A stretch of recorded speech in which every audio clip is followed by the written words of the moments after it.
तो चलिए आज बात करते हैं इतिहास के एक ऐसे किरदार की, नेपोलियन बोनापार्ट। एक ऐसा नाम जिसके बारे में आज भी ये बहस छिड़ी हुई है कि वो एक महान सुधारक था या फिर एक क्रूर तानाशाह। और इस बहस को समझने के लिए रेडिट पर किया गया ये कमेंट बड़ा दिलचस्प है, जो एक फांसी के बारे में है। यही सवाल एक बहुत बड़ा विरोधाभास सामने लाता है कि आखिर वो इंसान जिसने पूरे यूरोप के कानून को एक नया रूप दिया, उसे एक कानून तोड़ने वाले हैवान की तरह कैसे देखा जा सकता है? नेपोलियन को समझने के लिए हमें दो बिल्कुल अलग अलग कहानियों को देखना पड़ेगा। एक तरफ है वो जीनियस कानून बनाने वाला जिसने क्रांति के बाद फैली अफरा तफरी को खत्म किया, और दूसरी तरफ है वो बेरहम तानाशाह जिसकी वजह से लाखों लोगों को अपनी जान गंवानी पड़ी। जरा सोच कर देखिए, एक ऐसा देश जहां आप एक शहर से दूसरे शहर जाएं और कानून ही बदल जाए। क्रांति के बाद फ्रांस की हालत कुछ ऐसी ही थी। मतलब कहीं रोमन कानून चल रहा है, कहीं सामंती तो कहीं शाही, पूरी तरह से एक कानूनी खिचड़ी। तो नेपोलियन ने सबसे पहले इसी उथल पुथल को खत्म करके एक सिस्टम बनाने का फैसला किया, और उसने जो किया उसकी छाप आज तक दुनिया पर है। उसने कानून के माहिरों की एक टीम बनाई और उन्हें एक काम सौंपा, पूरे फ्रांस के लिए एक कानून की किताब तैयार करना। यही किताब 1804 में सिविल कोड के नाम से सामने आई, जिसे हम आज नेपोलियनिक कोड के नाम से जानते हैं। लेकिन देखिए, इस कोड में भी एक अजीब सा दोहरापन था। एक तरफ तो इसने क्रांति के बड़े बड़े आदर्शों जैसे सभी मर्दों के लिए बराबरी को कानून बना दिया, लेकिन दूसरी तरफ इसने औरतों से उनके कानूनी अधिकार छीन लिए। और उसका आधुनिकीकरण का ये जुनून सिर्फ कानून तक ही नहीं रुका। उसने फ्रांस के प्रशासन, पैसों के लेन देन और शिक्षा, हर चीज में सुधार किए। ऐसी ऐसी संस्थाएं बनाईं जो आज तक काम कर रही हैं। अब चलिए सिक्के का दूसरा पहलू देखते हैं, जो एक बिल्कुल अलग ही कहानी बताता है। इतने सारे सुधारों के बावजूद सत्ता पर नेपोलियन की पकड़ मजबूत थी और अक्सर बहुत जालिमाना भी। और यहीं से हम वापस उसी फांसी वाले मामले पर आते हैं। देखिए, ये सिर्फ एक मौत का सवाल नहीं था। ये तो एक के बाद एक 3 बड़े उल्लंघन थे, कानून का, दूसरे देश की संप्रभुता का।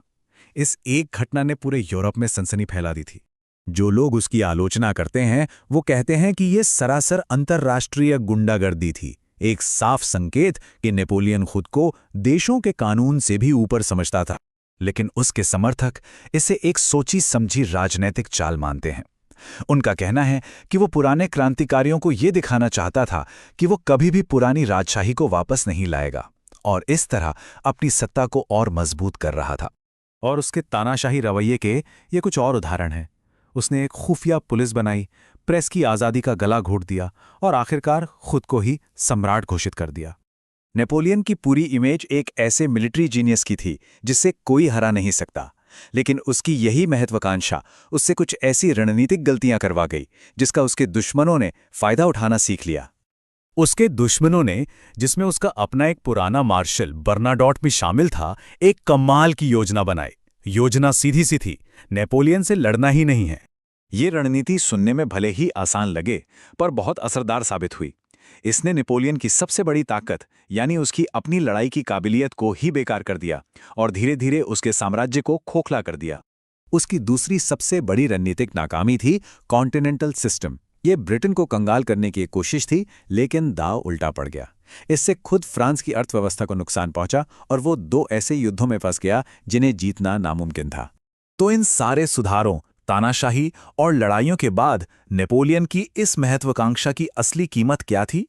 जो आंकड़े हैं वो वाकई में चौंकाने वाले हैं। रूस में करीब करीब 3 लाख सैनिक मारे गए। ऑस्ट्रियन साम्राज्य ने 3,70,000 से ज्यादा जानें गंवाईं।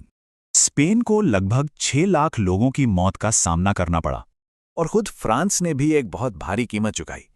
कम से कम 10 लाख फ्रांसीसी सैनिक इन युद्धों में मारे गए। और अगर इन सब को मिला दिया जाए तो इतिहासकार मानते हैं कि नेपोलियन के युद्धों की वजह से पूरे यूरोप में लगभग 50 लाख लोगों की जान गई थी। 50 लाख! तो मतलब साफ है, इस सवाल का कोई सीधा साधा जवाब नहीं है। नेपोलियन की विरासत विरोधाभासों का एक ऐसा जाल है जो हमें इस एक आखिरी, सोचने पर मजबूर कर देने वाले सवाल के साथ छोड़ जाती है।